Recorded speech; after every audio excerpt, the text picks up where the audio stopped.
मुझे एक कहानी याद आई। मैं आपको एक कहानी सुनाती हूँ।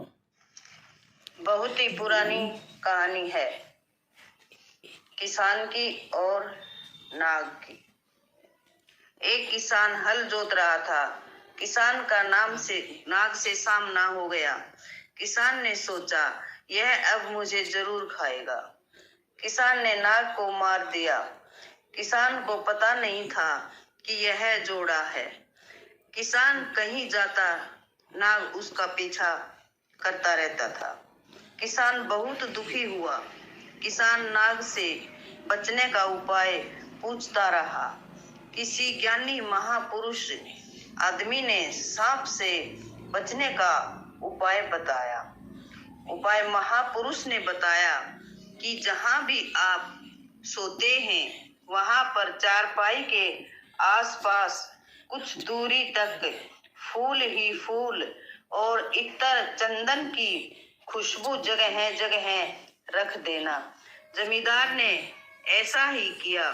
जब किसान को डसने के लिए सांप रात को आया तो इतनी फूलों की महक और चंदन की खुशबू कुछ दूरी पर मिट्टी के बर्तनों में दूध रखा था।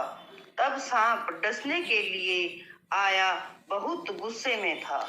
कुछ कदम चलते ही सांप का गुस्सा शांत हो गया। जमींदार चारपाई पर सो रहा था।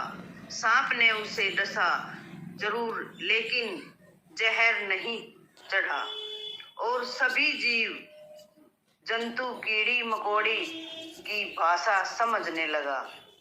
महापुरुष ने यह कहा था कि आपने भाषा समझने वाली बात किसी को भी नहीं बतानी।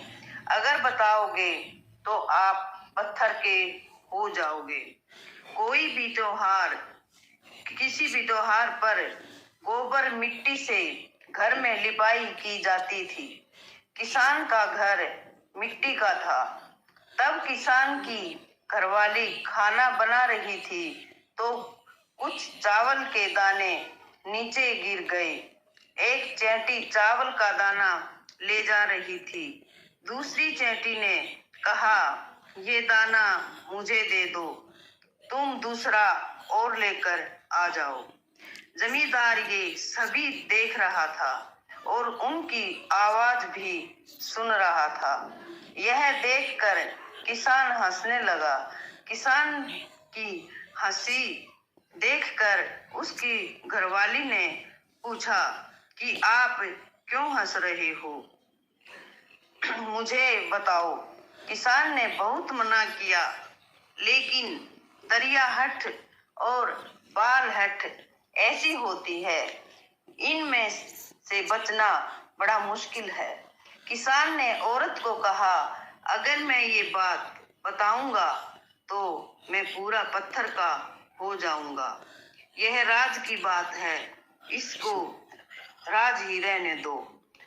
लेकिन औरत नहीं मानी, फिर भी बोली, नहीं, आपको जरूर बताना पड़ेगा।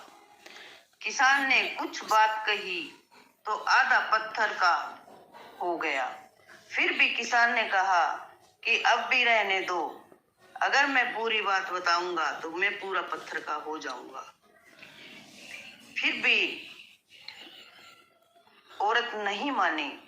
उसके बावजूद भी बोली, अगर आप मुझसे प्रेम करते हो तो मुझे बताओ, ये बात आपको पूरी बतानी पड़ेगी। किसान ने मजबूर होकर उसको अपनी पूरी बात बताई और किसान पत्थर का हो गया।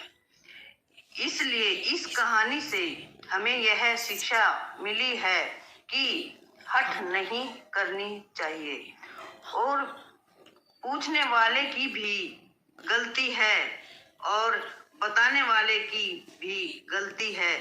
उसने इतना प्रेम में पागल नहीं होना चाहिए, उसको अपने बारे में भी सोचना चाहिए। कोई राज की बात है तो राज ही रहने देना चाहिए।